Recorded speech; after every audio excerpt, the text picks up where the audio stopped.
transition over. And hello, everybody. Guess what? It's that time again. That's right. Wait, did I roll a wild? Your Marvel Crisis Protocol vlog is here. We're live. I'm here. Some might say Dan is also here. But very specifically, we have a very special guest this week, Mr. Mike Tisdale, who we met at Adepticon, the big head honcho, the TO of all the Marvel Crisis Protocol events that ran at Adepticon this year. Mr. Mike, how are you? Not too bad. How are you? Good.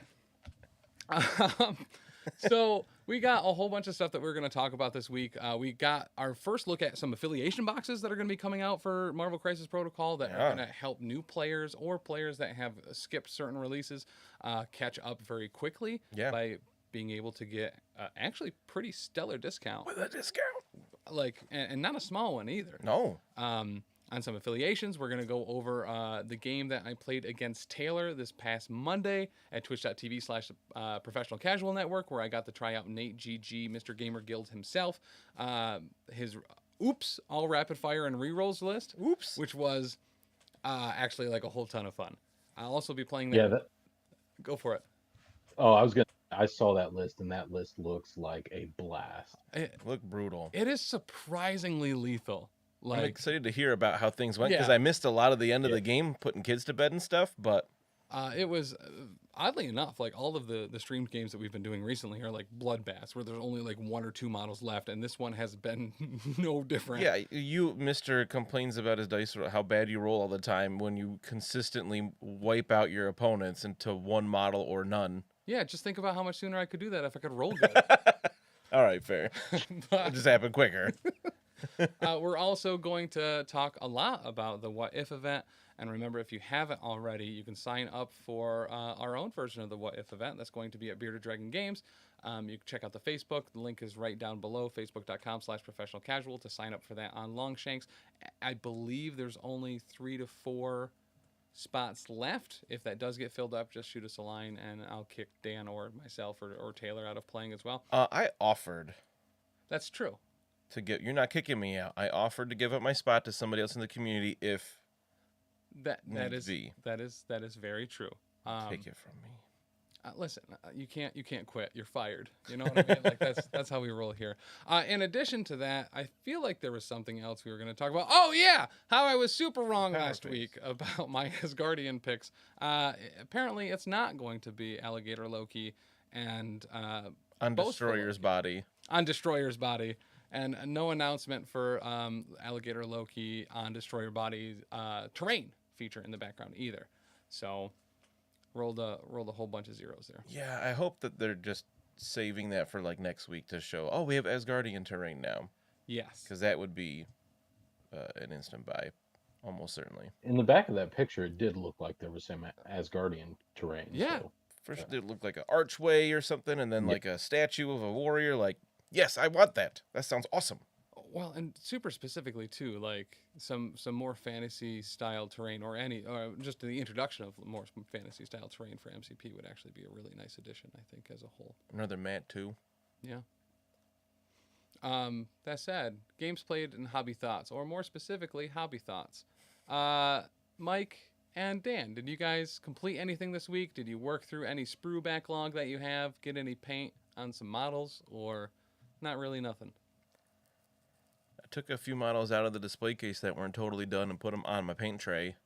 I mean, listen. That's about as far as I got. I bought some new brushes today. Progress is progress. Yeah. How about you, Mike? In the past week and a half, it looks like I've painted Blade, Moon Knight, Nick Fury and the Shield Agents. Wow. Juggernaut, and Rogue. Nice. Yeah, that's okay. So that's a big list. Yeah, I like that. I mean, after the first model you mentioned, you've already lapped me 4 times in what I've done in the last decade. So you painted like a Termagant. I know. 4 years ago. I contrast painted most of a Tervagon. Oh, Tervagon, that's what it was. Yeah. Very different. Yeah. I don't have a crew of people to paint my models for me, so I've got to do it myself. I don't have a crew of people to paint my models anymore Dan's going either. to paint my models now. Oh, Dan's going to paint my AOS stuff. So It is canon. That is super cool of you to do that for him, Dan. Um, out of those models that you did this week, Mike, is there anything that really stuck out that was really, really fun to do, or that was more difficult than you were anticipating? I am a giant fan of the Agents of S.H.I.E.L.D. TV show. Yeah. So I really wanted to do Nick Fury and the S.H.I.E.L.D. agents. And the Nick Fury model, I think, is really, really cool. There's a lot of cool detail on there. Yeah. But unfortunately, I'm an idiot and I glued all my S.H.I.E.L.D. agents to the base. And so I painted Nick Fury and it was awesome. And then I had to paint them and I hated myself. So Did you do anything neat with the Shield agents? Did you try to base them off of characters from the Powerpuff show Girls? or the I Powerpuff painted Girls? them. I mean, there you go. It's more than you've done. Coming out swinging, I like it. It's incredibly accurate. So I'm actually holding out hope for a Phil Coulson model or a Melinda May or a Grant Ward. Like it would be cool if we got named Shield agents. So I didn't want to paint any of those Shield agents like anybody from the show, in hopes that we get some of those named Shield agents later. So yeah, so like there's been a couple models, Dan, and maybe this is true for you too, that I had painted. I had my Hulk painted as Red Hulk with a mustache because I was like, oh, I really like Red Hulk, and when Thunderbolt Ross transforms into Red Hulk, he loses his mustache somehow, so we got to get that on there. But if a Red Hulk model ever comes out, I assume I'll just paint that Red Hulk as, regular old Green Hulk, or maybe like Mr. Fix-It or something. Like Chuck and his Daredevil. So he painted the first Daredevil that came out as Shadowlands. Yeah. Oh no, he did the red and yellow costume, didn't Yeah. he? But the Shadowlands he painted all red. Mhm. Which is like, I mean, do what you want. They're your models. But for Shielding, I would love to see a Phil Coulson Quake box. I think would be Right? Oh, yeah. Like that would be super cool. or Phil Coulson and Maria Hill would be a cool box. Yeah. Would be a great addition to that roster too. I don't know what they would do, but it'd be neat. I'd like to see a Captain America Agent of S.H.I.E.L.D. Like that would be super cool as well. Yes. Like Sans Totally agree. helmet. Yeah, like from yeah. the movie. Or there was a comic run, I believe, where he was director of S.H.I.E.L.D. himself. I So think so. Well, he's got that same look as the Nick Fury model does. yeah, with he's the, got the dark the blue same. and just the thing Yep. across the chest. Yeah. Dazzler as well, once headed Shield, which would be a baller release to be able to flesh out X-Men and Avengers. Captain and America Would and it- Dazzler box? Yes. Dazzler's terrible. So I don't necessarily disagree there until I saw her up against Black Bolt and just be his off switch. I mean, that was a bad matchup for Black Bolt. Let's be honest. Yeah, It's his hard counter. But That's I the mean- Rock to his scissors. very accurate. But I mean, to Mike's point, I always thought of Dazzler as kind of like a Dazzler until I saw that and I was just like, oh, she just leveled that dude. She seems like a joke character in a lot of ways, but she's not really. She just comes across like that often. She is taken as seriously as Disco is. He's a better Jubilee though. I mean, Yeah, not fair. wrong there. Jubilee does have a dragon son now, so that's kind of cool. Wait, she has a dragon. Every time in like one of the Crisis Protocol groups, I see people who are like, I want this model or I want this model. Generally, I'm like, oh, that would be cool. But there's a lot of people that are like, I want Jubilee, and I'm like, why? Yeah, you got to have still. There's a Man long before you get list I want Jubilee. before Jubilee. Right? Most of it's Iceman. Yeah. Oh, I'm kind of surprised he's not out. He's one of the original X-Men. We just have Iceman and Angel left for original X-Men. I'd be fine with that box. Yeah. Feathered Wings or Archangel version. I don't care. I mean, I'm hoping we get an Apocalypse at some point. Yeah. Oh, An yeah. Apocalypse, like a With a Thanos UE. box with a UE built in. Mhm. That would be, yeah. um, Pre-order day one. and a super unique new affiliation where he can take anyone, kind of like Dark Dimension, and make him his horseman. But he has to I take know four models every it'll time. never happen, but I want to see an Age of Apocalypse affiliation where he can take any 4 people as his horsemen, Yes. and I think that would be a lot of fun. Oh, that'd be so cool. They just had like a card that went with the character that said like this, like I made Gambit death, Yes. and I made Yeah. Rogue War, and I'm what like give them that like an upgrade of some kind. Like maybe it's like a Like an gem. infinity gem. Yep. Yeah, like Yeah. it costs one threat and it gives them something, and they become the Four Horsemen. Oh, that sounds awesome. There you Finally, go. we could have Free. Stiltman as the warhorse of pestilence. When we finally get Turk Barrett for part of the Infinity Watch, Mr. Fear. he Yeah. can be. You can make him like Famine. That's true. I love it. Now, Mike, tell us about your background with Adepticon. How long have you been involved with it? What drew you to Marvel Crisis Protocol, and how was putting everything together for this first back in person Adepticon this past year? So I've been involved with Adepticon since maybe 2015, so not a long time. And I just helped with setup and teardown initially, and as time's gone on, I've taken over more responsibilities and been assigned more things.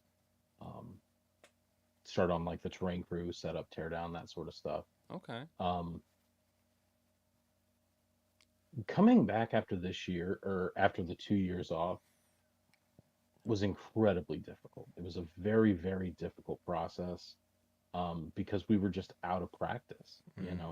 When you have that 1 year gap between shows, you generally stay in rhythm.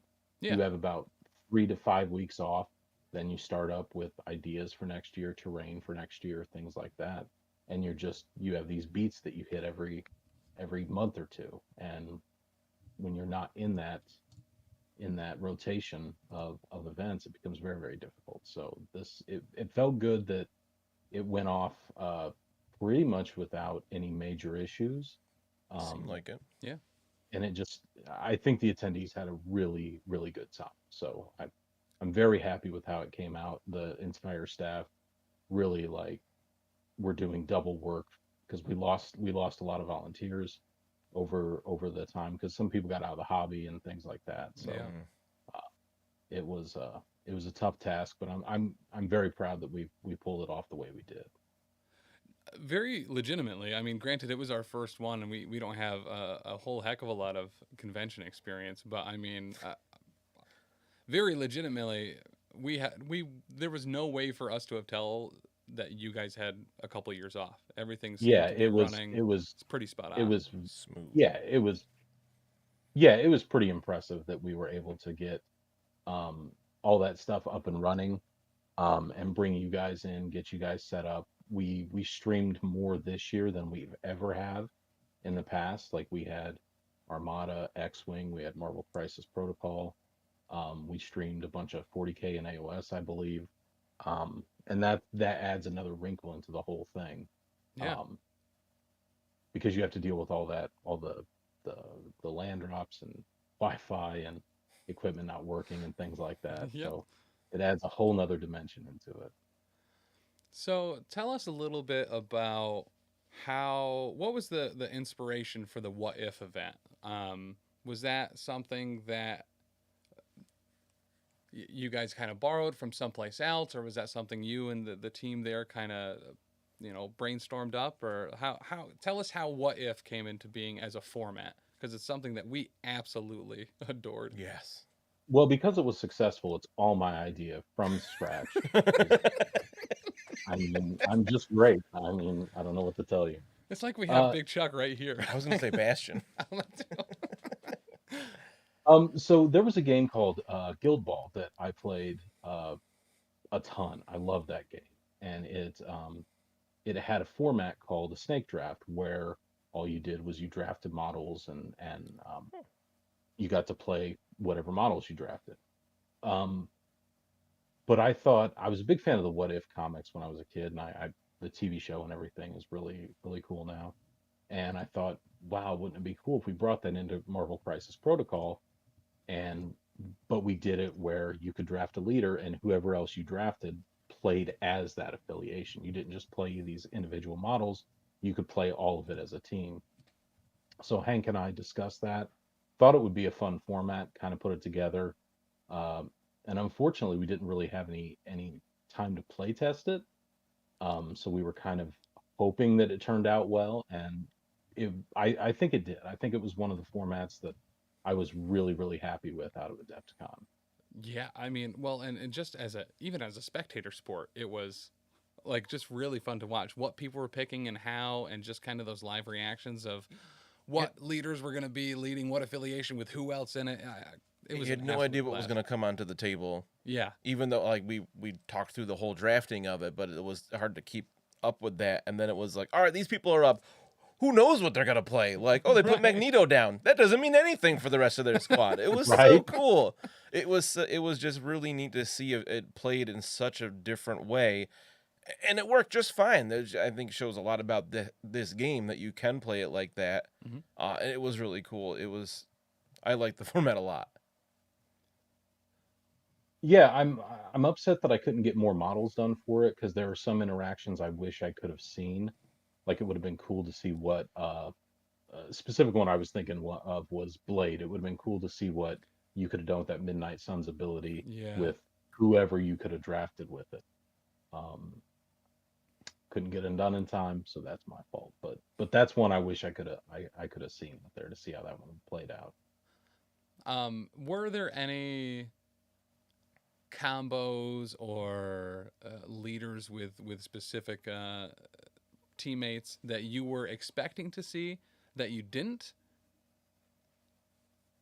Not so much combos because I didn't put a lot of thought into these models all work really well together because I always assumed they would get drafted differently.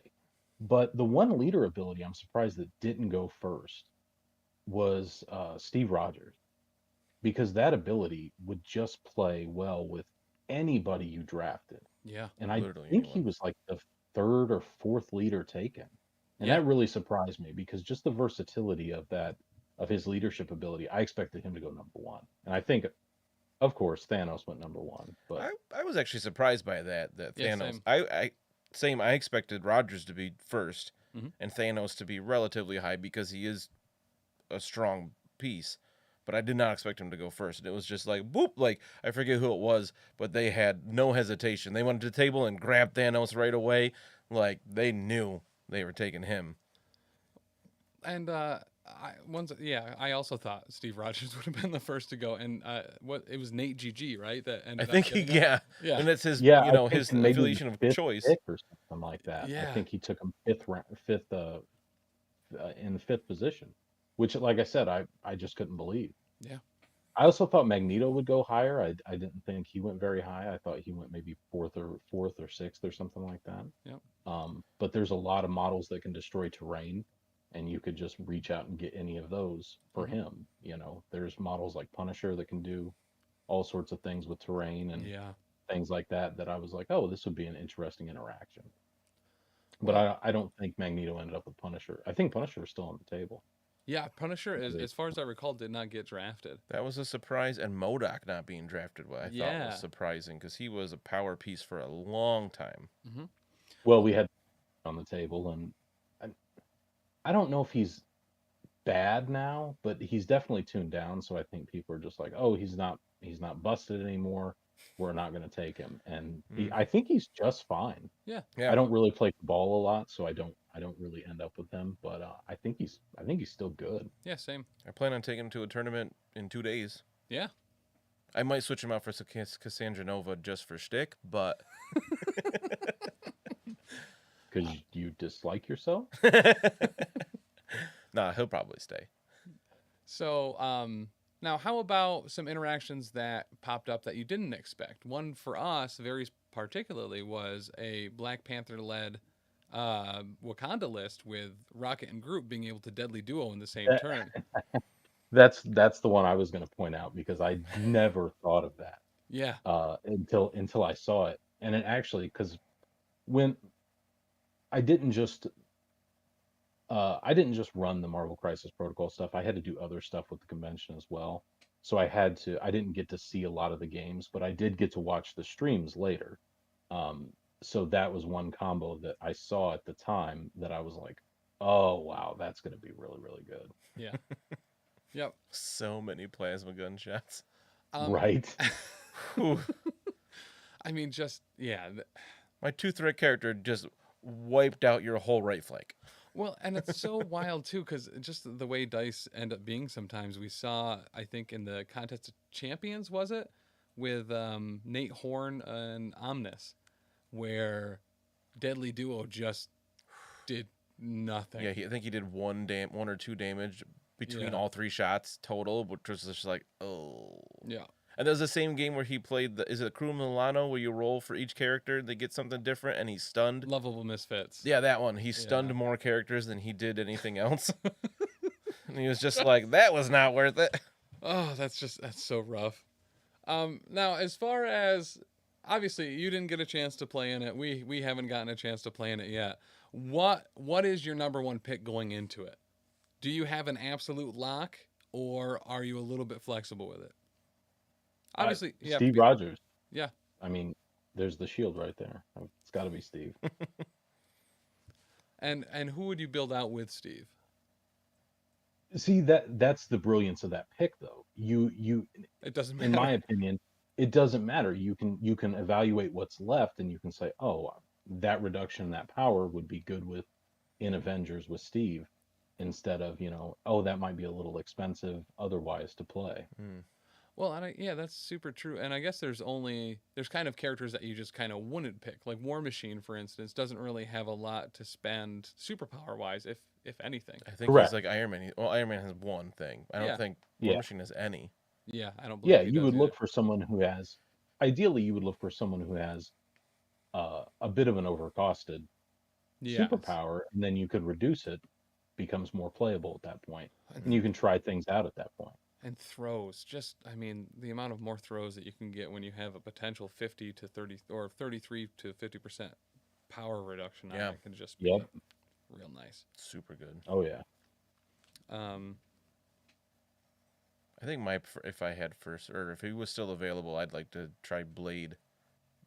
It's a bump in the night with whoever, and then try to fill it with a bunch of big bases just because. Yeah. Well, and just to have Siege of Darkness and stuff. I mean, similar to the Wakanda thing where, Yeah. Wakanda Forever, Siege of Darkness just on everybody. Everyone counts is really an awesome prospect. Now, as far as affiliations that weren't involved, actually just kind of specifically one of the bigger ones, not bigger ones, but one of the two that I guess have come out since then, Convocation. How, assuming the models were all out in far enough in advance to be able to get them done in time, how would you have done Convocation as far as picking affiliation leaders? Would it be as long as you chose them kind of at the start, if you were choosing a Convocation unit with that card, or would you kind of do that in a different way? I think the easiest way to do that is you have to pick them at the start. You establish, hey, this is my leader.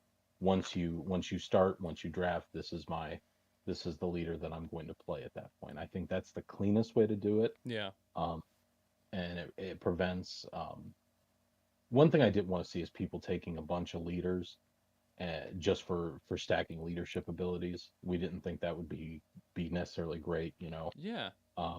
We wanted people to pick a direction and go with that. So I think just picking that at the beginning would have been the way to go with Convocation. So as far as the draft rules went, was that kind of the standard? Your first pick was in fact the affiliation that you were going to be using, or were people allowed to pick multiple leaders and kind of choose?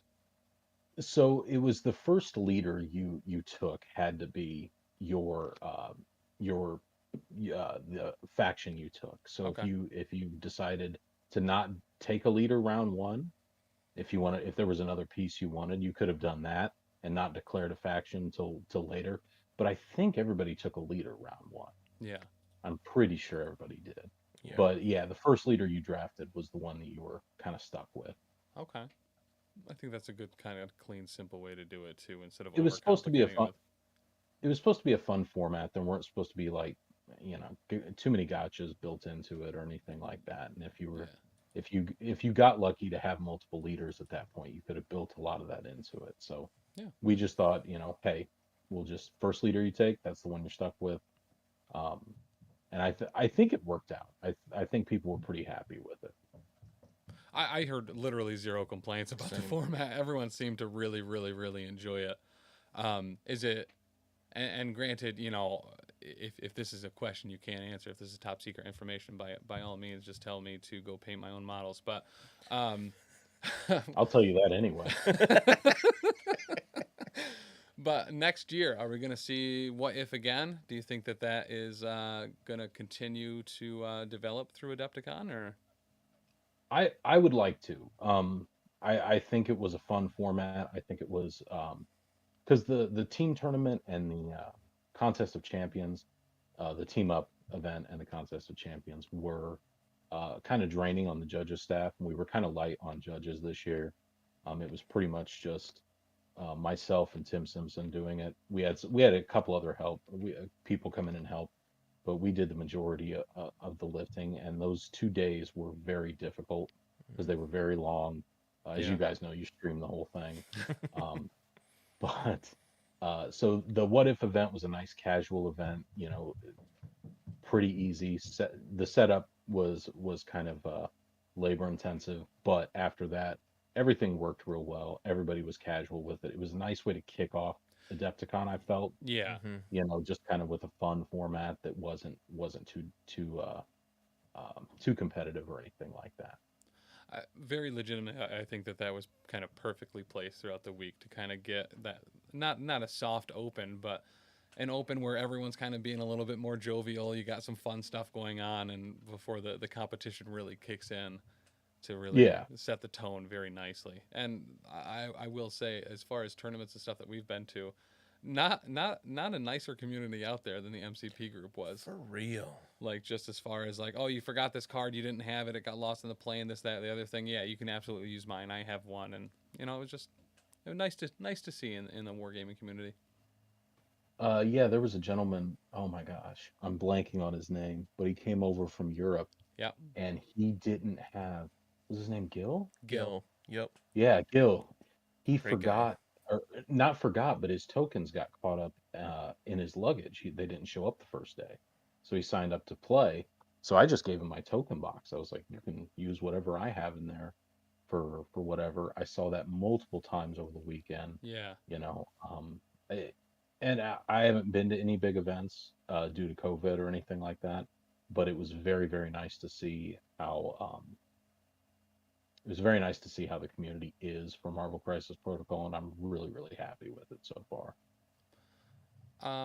Yeah, absolutely same. It was, I don't want to say surprising that everyone was just so awesome during all of the events, but even a competitive tournament, people were very forgiving about mistakes and things. I think it was the team tournament, but like there was a big goof with Quicksilver grabbing a civilian with his tactics card. Yes. That luckily some viewer on the stream was like, "Hey, he can't do that." A little while later, when we were, I think it was in the next turn, they're like, "Wait a minute."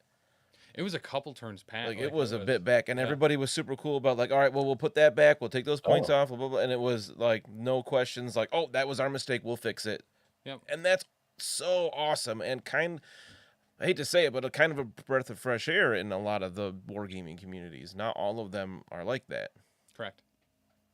Well, I felt that even the guys that were kind of the, I hate making this distinction, but kind of the guys that were there for the competition aspect, they were even very chill, very even tempered with people. Because there was, I don't know if you guys know, but there was a guy that was playing in the affiliation battle on Sunday, whose whole point was to play the card Gene.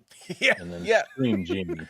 I think we got him on. Did we get him on stream at the end? I think so. I feel like remember. we did. But yeah, I remember talking to him, and that was every single game he played Wolverine and Cyclops and Gene just so he could go, Gene!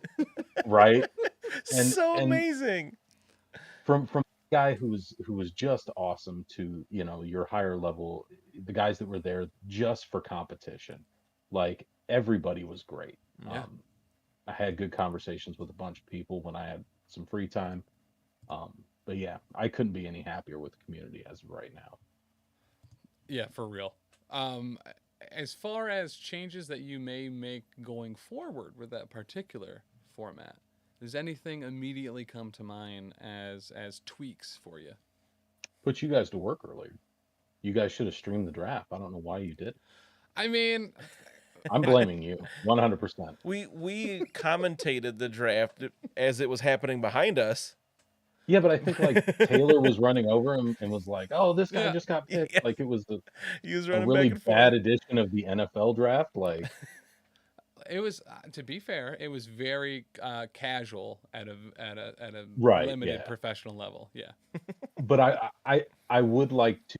I think that would be cool to kind of stream if you guys want to do that Oh, next year. yeah, Absolutely. absolutely. I think the only rules tweak though is the draft got a little long um at times, and I think I would like to do is either put a 60-second or 90-second clock on the picks.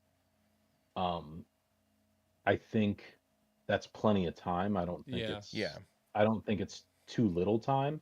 it's not like people But have just to to. kind of keep things moving.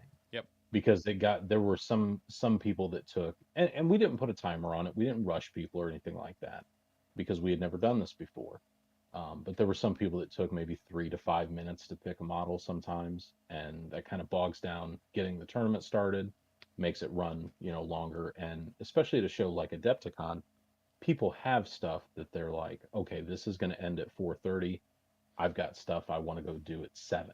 Yep. And the longer you run, the worse it is for those people. So just make sure we're keeping the draft aspect moving. Other than that, the timing ran really well on the What If tournament. Yeah. Yep. And that was something we planned on doing for our event, right? The 60-second Yeah. timer. Figure we try out 60 seconds, and because I That's agree. my initial idea. I think 60 seconds is plenty of time. Hank wants me to do 90 seconds, so I will probably mess around with those two and kind of see. He just doesn't want people to feel super rushed. Yeah. Yeah. And I don't think another 30 seconds is going to break the time bank or anything, but Yeah. Not 60 seconds is where I was at. well, and especially I think it makes a lot of sense to heavily flirt with 90 seconds, because as the roster continues to expand, Yeah. there is a lot more to choose from. By next Adepticon, we could have 200 models to pick from. How many do we know? How many we have currently? It's Over certainly 100. over 100. Yeah, So I want to say it's like 130. that was. I I could was be. thinking around there. I think it's around 130. I could count all my models, but I don't want to. But we'll just take a 5-minute break for you to count them all. No. But yeah, no, I think that's kind of a solid way to go to it too. And I like how it kind of naturally scales too, for the amount of character or the amount of players that you could potentially support in it as the character list and the roster list kind of slowly expands. Do you feel there's a sweet spot for it player wise? Would on a long enough scenario to be able to scale this particular type of format up, do you have multiple pods going of Well, Adepticon first and foremost is a fully painted convention, so we have to have every miniature there painted. Yeah. So if you have multiple pods, the problem you run into is I'll have a fully painted collection in a couple weeks, but finding another one and then another one where someone is willing to say, yeah, go ahead and take my models and have a bunch of people I don't know play with them for the entire day. That's one of the things you're going to run into, and I understand it. So finding all those extra models might be an issue, but I think 16 would work really well for it. I think we capped it at 10 or 12 this year, but I think 16 would be a nice number that I would feel comfortable. And if we ended up with 230 models and we had an interest, maybe you break it into two 16-man tournaments. yeah. But we'll deal with that when we absolutely have to. Right. So Dan and I are certainly going to get that experience here later in the month as we put our models up. And I want to say, everybody at Adepticon, I got no models back with any damage. With any damage, everything was Awesome. perfect. All right. So Real any quick, of the guys who are watching this that use my models, you guys did awesome. I appreciate it. so real quick in chat, Tarkin Sweet Biscuit says there are 108 characters currently by their count. That's what I said. 108. I didn't say 130. It was a joke. So that's the shtick here is if we're incorrect, it was just some shtick. It was a joke. Yeah. Ah, very funny. We did it. But yeah, no, I think and 16 is still kind of an impressive number to be able to have with one effectively collection of models. Yeah. I feel. Do we have that many? Are there 16 leaders? Or someone? I think close. Or is someone stuck with I Sin? think there is. Quick chat. How Because many leaders are some there? of those cards, yeah. Come on, Tarkin. 16 is still Because some of an those, impressive number. I think we have 16 affiliations, or we're close, and some of those affiliations have 2 leaders. Yeah. Well, and Even 3. Avengers has 3, and yeah. So I think probably would be my guess that. you can And make there's that happen. heavily rumored that that new Black Order card is going to be like Convocation, which will make, which will add, 6 more leaders to that affiliation? Yeah, and I know Mike is probably stoked for that as a huge Black Order fan. No. It's just no. I will say, at least in that respect, Black Order was pretty underrepresented during the Contest of Champions, right? Until the championship game. Well, yeah. A lot of people had Thanos and Proxima and Corvus, though, even though they weren't necessarily playing Black Order. So I think that may be the better way to play Black Order as a splash, and you only need 3 models to do it. Yeah. So they were represented plenty. I felt. Oh, that's fair. I saw a bunch of them, but I agree with you. There were very few actual just straight Black Order players. It's unfortunate that there's no crossover with other affiliations in Black Order at all at this point. We're hoping a little something with Black Swan, how she tends to like kind of play different angles. Yeah. She might be part of something else, but like without Gamora or Nebula as part of Black Order, they don't dip their toe in anything else. Yes. Well, and if they have the ability to take a different leader or some flexibility, maybe you won't see Thanos all the time as their leader. If you run a smaller points, they have some more flexibility. It may make their roster choices more interesting going forward. Because I feel like every Black Order player just starts Thanos, Proxima, Corvus, and they're kind of just okay playing those if they have to. Yeah. Tarkin gave us a count of 26 leaders. Oh, I think that includes all of Convocation. beautiful. Okay. Yeah. Yeah. More than So we enough. could do 16 next year. Yeah. I mean, We'll definitely get more leaders by then. I mean, we just got 2. yeah. Yeah. All right. Well, I guess. What if? I don't know. I thought I totally had something in my mind there, and it's just gone. Just left. Like Chuck painting my models, it is just no more. But, Mr. Dan, What? assuming that you are in fact able to play What if you have first pick, or if your first pick isn't taken, similar to Mike, what are you looking at first to draft? I said Blade. Oh, that's right. You did say that. I want to bump in the night. I like Blade a lot. I think he's got a lot going on. He's a piece I'd like to get more experience with anyway. Yeah. Because I really like the Midnight Suns affiliation. Just wish there I were like more, that. wish there was It's anybody cool, else in the affiliation that had Bleed to beef up Blade. Right. Well, I'm sorry. I missed that, Mike. What was that? Oh, I'm sorry. I think his model is really cool. I like it a lot. So seeing it on the table and playing it is fun. It's like a bonus. It's Tactical gravy. Undead 2 is Right? pretty sweet. I mean, especially as Better a than the follow-up. tactical rock. Right, or the tactical sewage that the lizard has. Oh, I love it. But I was Tactical rope. hoping zombies all had rocks, though. I thought that would be amazing. Like if they just had rocks in their hands. Fantastic. My favorite are the tactical rocks that are tiny, like I think it's Honey Badger and Miss Marvel's normal size. Like there's just this little tiny rock that she's on just to give that little bend in the knee. Those are And my that rock favorites. grows when she grows. Like apparently it's just part of her shoe. What do you think of the tactical ropes on the shield agents, though? I mean, I like those. they look rad, personally. And Right? It brings me back to Way like better than the tactical rock. right. It brings me back to like 3rd edition D&D. It looks like rope trick going off, like which I really appreciate. Tarkin did confirm that 26 leaders is counting 1 for Convocation. So there's a lot more than I thought. Oh yeah. Okay. So it sounds like we can already do 30 players as long as everyone only drafts, what, 4 characters? No. Okay. But and especially too if that first of the Black Order does end up turning out to be something where you can move around the leader of Black Order similar to Convocation, that'd be even more. That'd be really cool. Upwards of 35, 40. Getting there. Yeah. Yeah. Okay.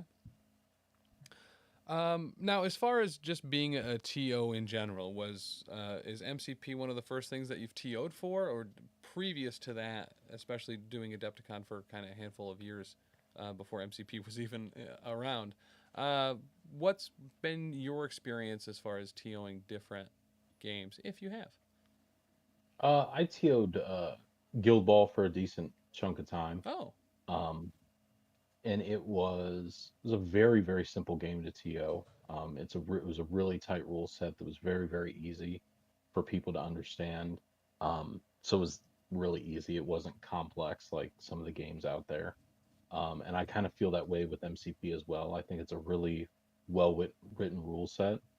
And it's kind of an easy game to TO. But yeah, those are the only 2 games I've ever TO'd, and I never TO'd anything at Adepticon before. It's never been something that's been asked of me. But we needed somebody to do it this year, and as the hand of the tyrant, Hank was like, "You need to go do it." So.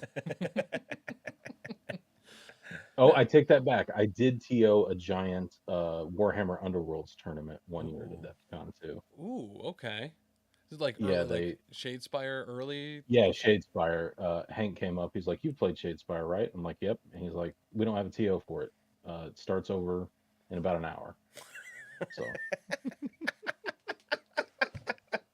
Wow. That's yeah, my job's great. I really like that. Just Hank in general. Like I could just absolutely see that. Just walking up to someone and be like, "Hey, you know how to read, right?" I need a. You would be surprised how often that happens. Hank very rarely will directly ask somebody to. He'll walk up to a group of people and he'll look at something. He's like, "Huh, those chairs need moved," and then he'll just walk away. So he didn't directly ask anybody. He was just like, "Yeah, that needs to get done." But he's a great dude. He's a great dude to work for. He really is. That I could imagine. He's one of the most respectful individuals. I think We can that I've we ever- can cut that, right? Because I normally don't give him any compliments. It'll be the drop. I'll make it a TikTok. Don't worry. Please do.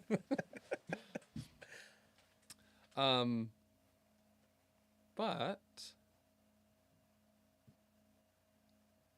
Dan, Hi. what's a question that you're thinking of right now Uh, while I'm checking my notes?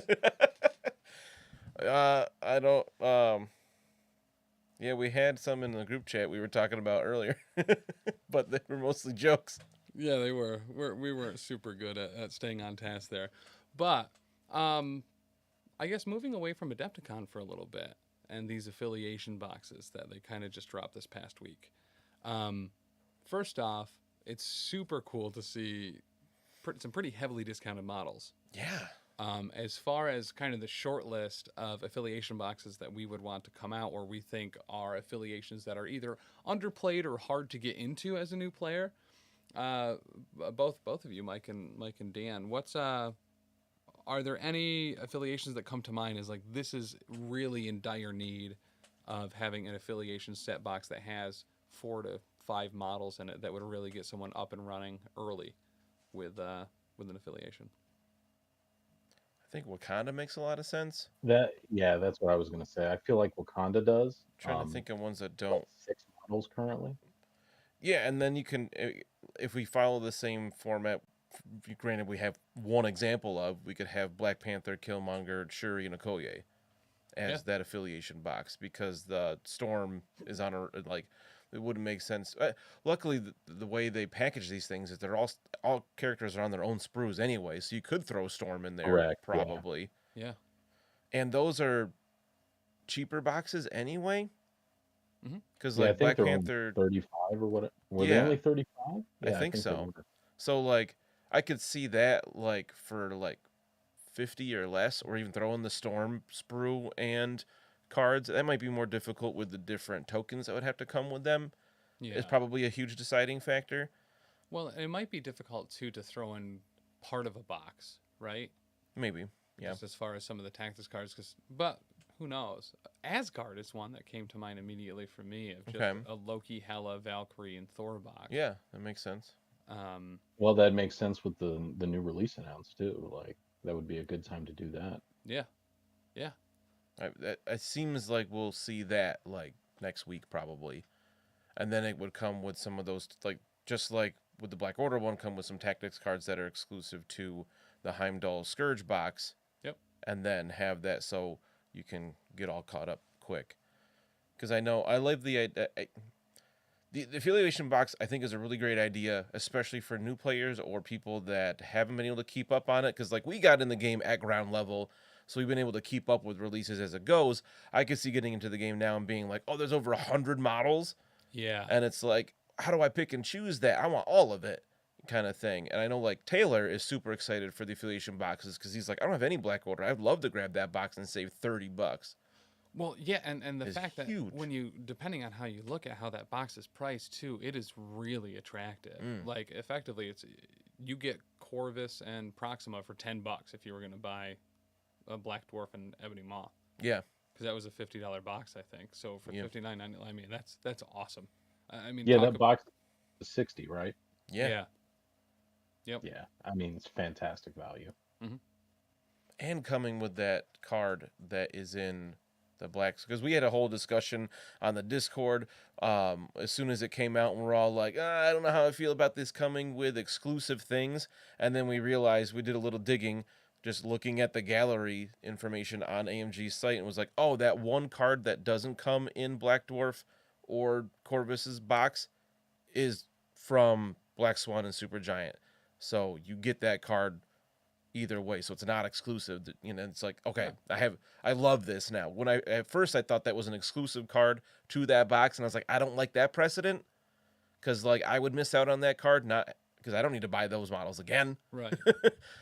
I mean, I don't think we've seen any inkling from AMG that is a route that they're going to go down. Which And is they've why I stayed was very nervous clear at of it. first, because I was Yeah. like, I don't like that they might be starting that, and then we realized that wasn't the case.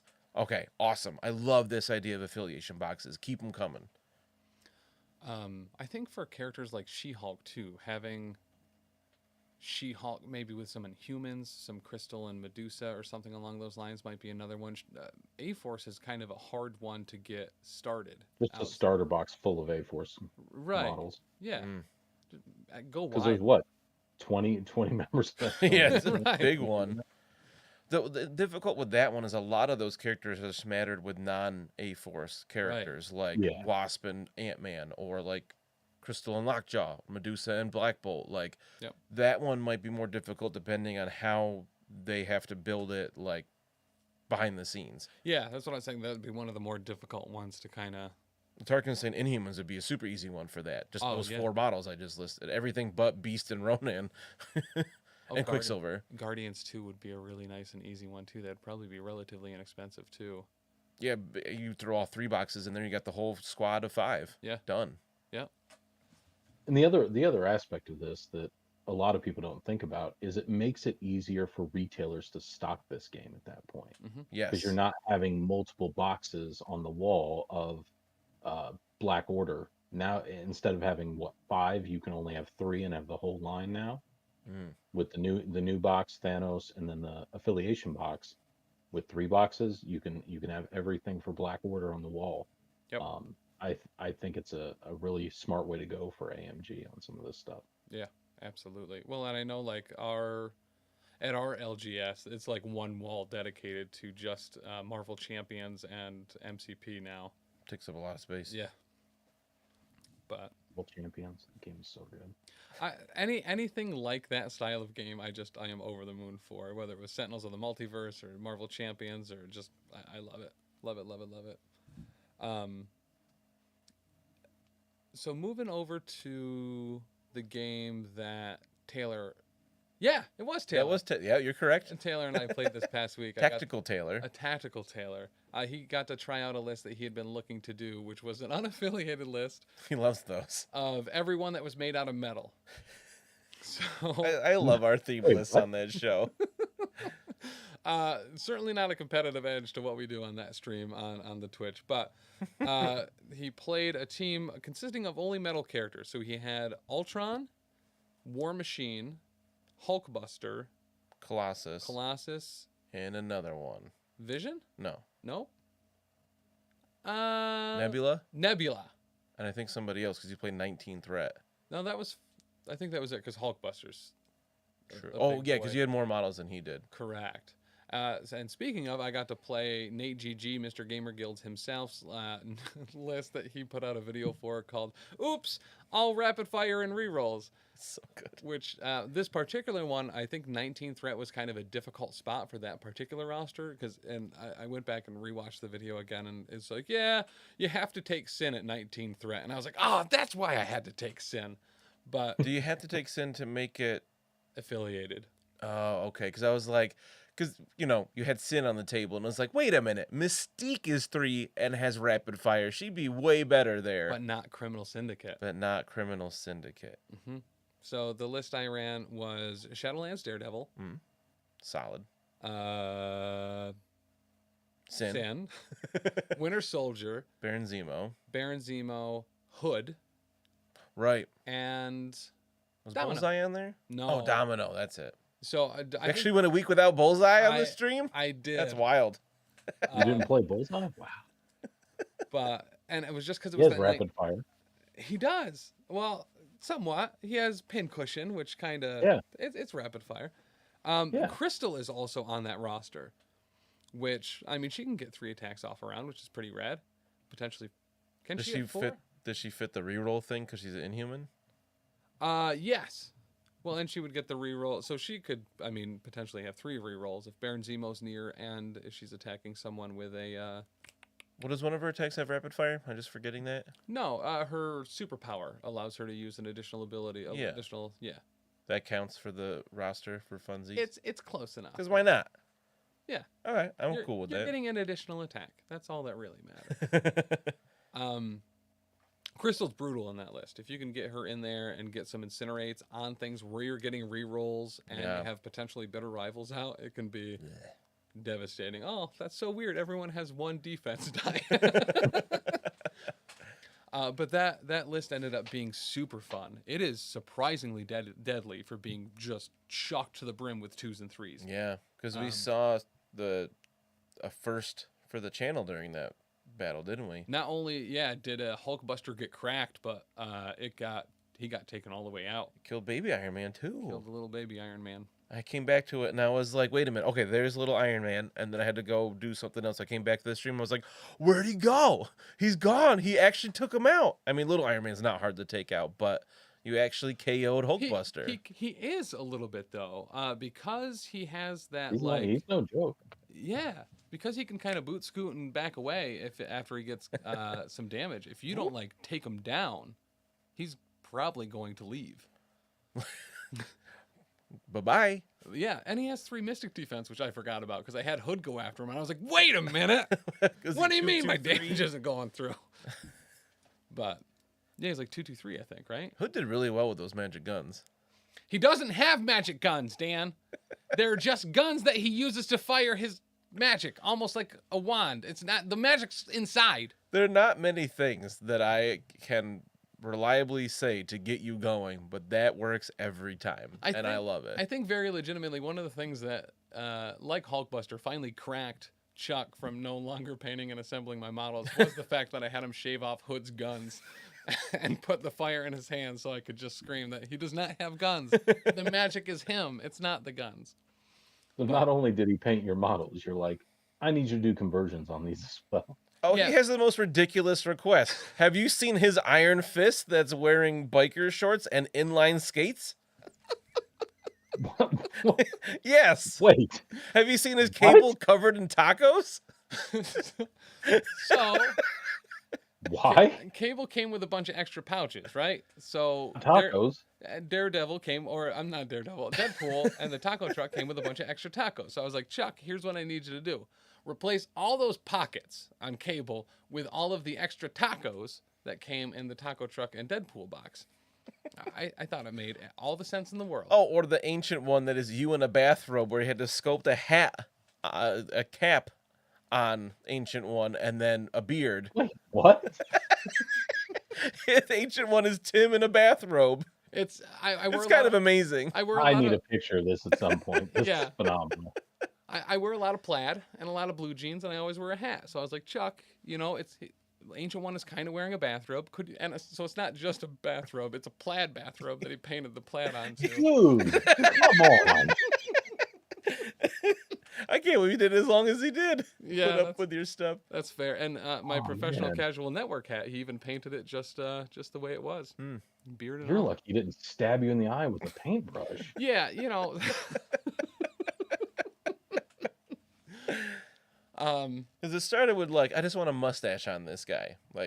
yeah. One of the first ones I did for you was paint Hulk red and give him a mustache. Okay, I can handle that. The MODOK mustache. It's a actually came out simple, really good. simple Oh, yeah. request. Yeah, but yeah, they've maybe gotten more complicated and more outlandish as time goes on. But I'm not told no, so I don't know where the line is. If no one ever says no, it's not my fault.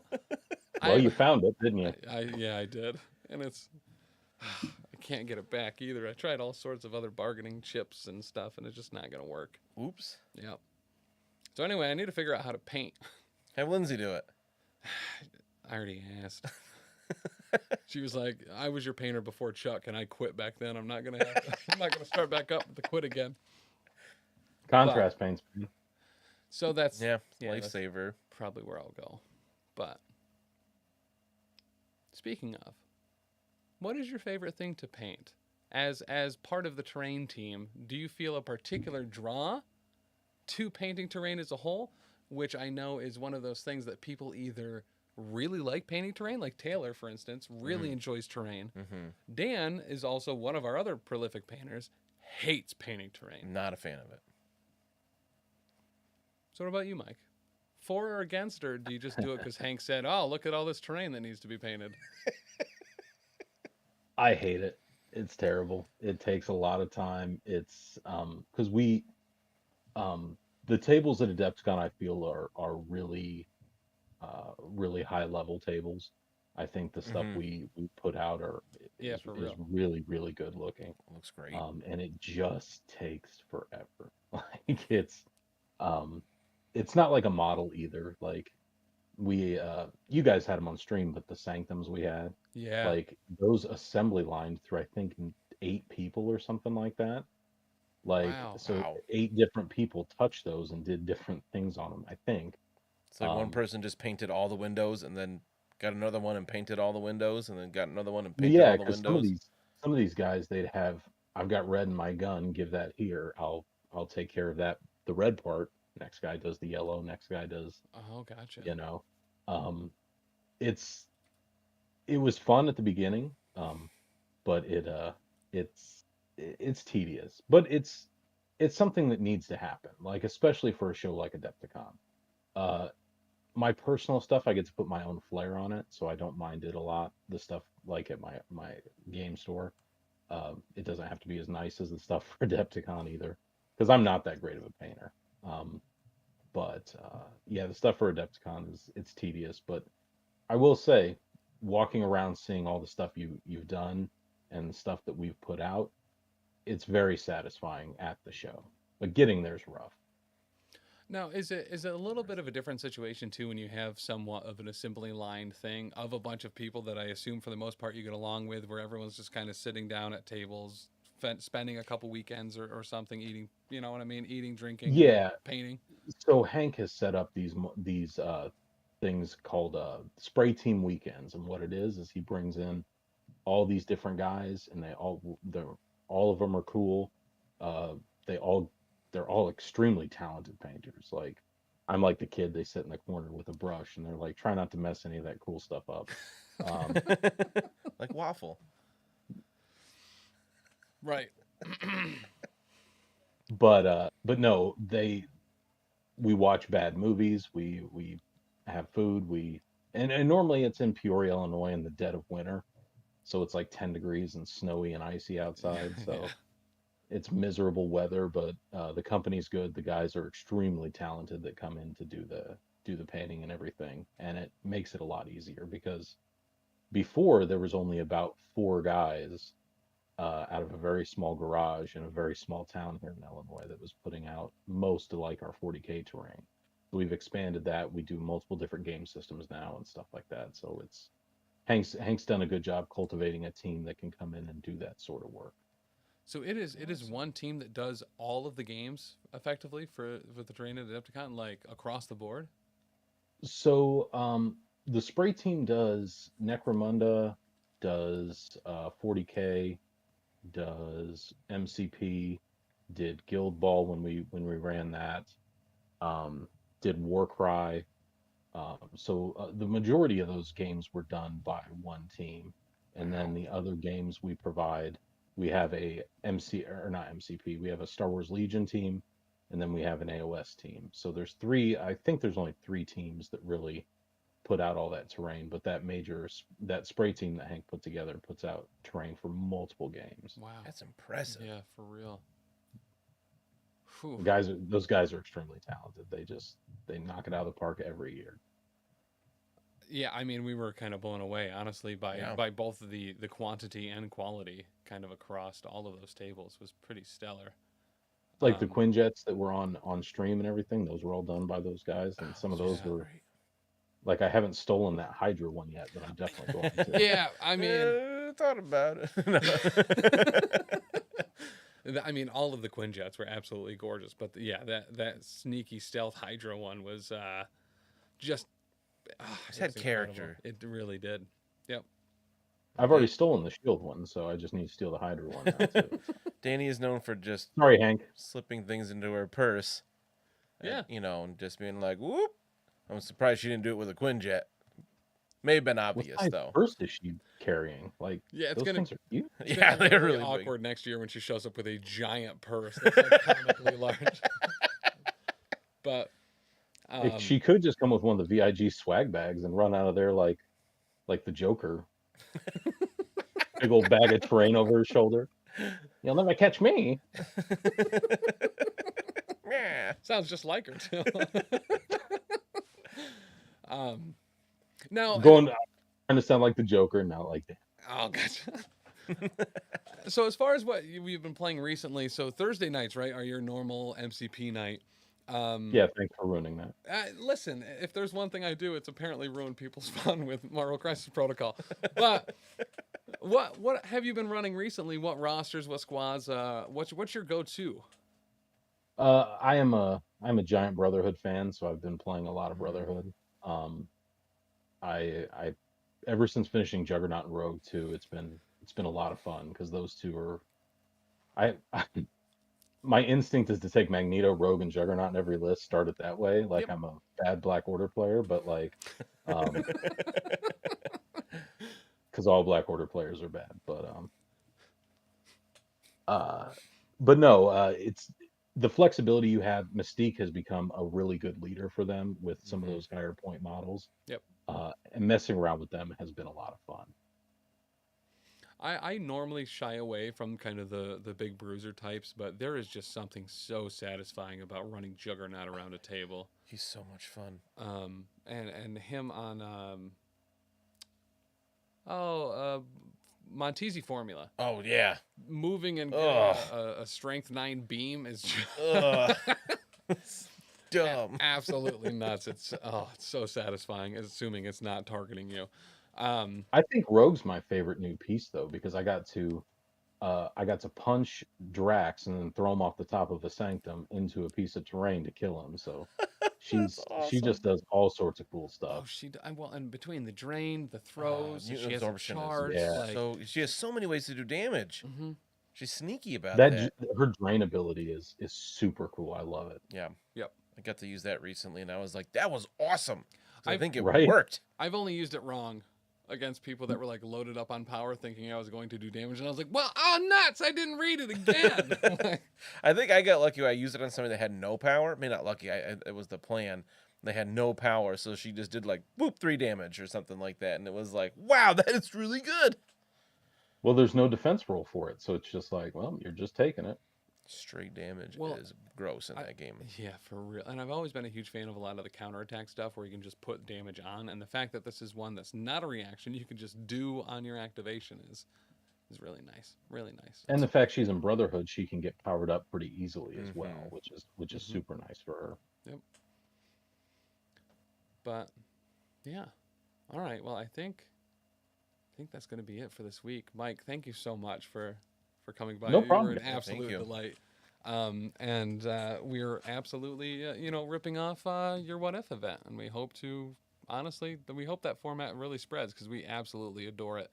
And I can't thank you enough for running that out there because it's so on brand, honestly, for Marvel Crisis Protocol. Just a bunch of wacky stuff happening that is just cool. There's, you know what I mean? Yeah. It's difficult to beat the cool factor that you've instilled into What If. Well, I appreciate that. I hope you guys have a good time with the event. Let me know how it goes. Let me know how that 60-second clock works so I can tell Hank that he's wrong again. We'll definitely give you feedback on that. Cool. But all right, everybody, if you haven't already, please make sure to head over to facebook.com/professionalcasual. Check out the Longshanks link where you can sign up for that event. Only a couple spots left. That will be May 28th, Memorial Day weekend on Saturday at Bearded Dragon Games. You can find them at beardeddragongames.online or at facebook.com/beardeddragoncomics, I think. It's It's something different. yeah. But if you haven't already, professionalcasual.com, give us a like, give us a follow here if you enjoy this, and tune in Monday where I will be playing some live Marvel Crisis Protocol on the twitch.tv/professionalcasualnetwork at 7 p.m. Eastern. And this next week, I'll be playing Dan? Probably Dan. I'm gonna say let's go like 80%. Yeah. I haven't played in a couple weeks. I don't think I have anything going on Monday, so it shouldn't be a problem. So he's going to be a little bit rusty. And as always, We know how that goes. make sure to comment below what list you want to see us play. I forget the gentleman that mentioned it in in the chat last week on the Twitch, but he gave us 3 lists that we had talked about, and I'm excited to run one of them. Maybe even we can run both of them. I might play one, or I might finally play the I Blued Myself team. That's true. All blue characters. So who is in the I blued myself? I think it's 19 threat or 19 or 15. Because you got Beast, Mystique, Ronin, Nebula, Proxima, and then if you need more points, you throw in Venom with his blue shading. Yeah, depending on fair. I think 90s That's comics, like- his highlights are always Seems like a blue. reach. It is a little bit, but I was running out of. Well, in the future, he could be replaced with Supergiant Yes. whenever she comes out, or she comes out in June. And not to make myself realize even more how much I underappreciated Chuck. Loki, he did as half Frost Giant Loki, half yeah. regular Loki. So you could potentially throw him in that. That's another reach. You could put Loki in there. Yeah. Because he's naturally blue. Mike doesn't like that idea at all. The other 3 rosters that we put together on the Twitch, they were all 20 points.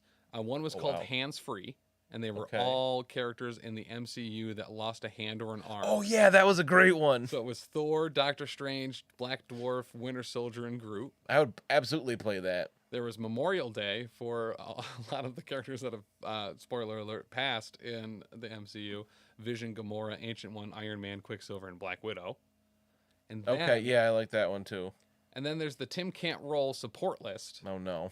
Because notoriously bad rolls heavily rely on bad luck mechanics, where we have Loki, Corvus Glaive with the Reality Gem, Daredevil, Black Panther, and Taskmaster, so I can get as many rerolls as possible.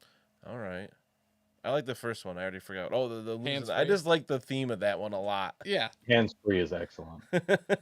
Who are those from? Did you copy the name? Yes, it was Mike O'Connor.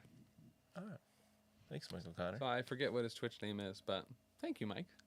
Really appreciate that. But as we said, guys, thank you so much. And why not go over to Adepticon.org and check out and make sure to get notifications from that site so you can know when all the stuff for Adepticon 2023 is going to be coming out. As I already can't wait. well, yeah, for real. I All right, can. guys. All right, guys. Thank you so much once again. Thank you to Mr. Michael Tisdale, and we will see you all Monday for some live Marvel Crisis Protocol. Bye. Bye. I love you. See ya. Welcome.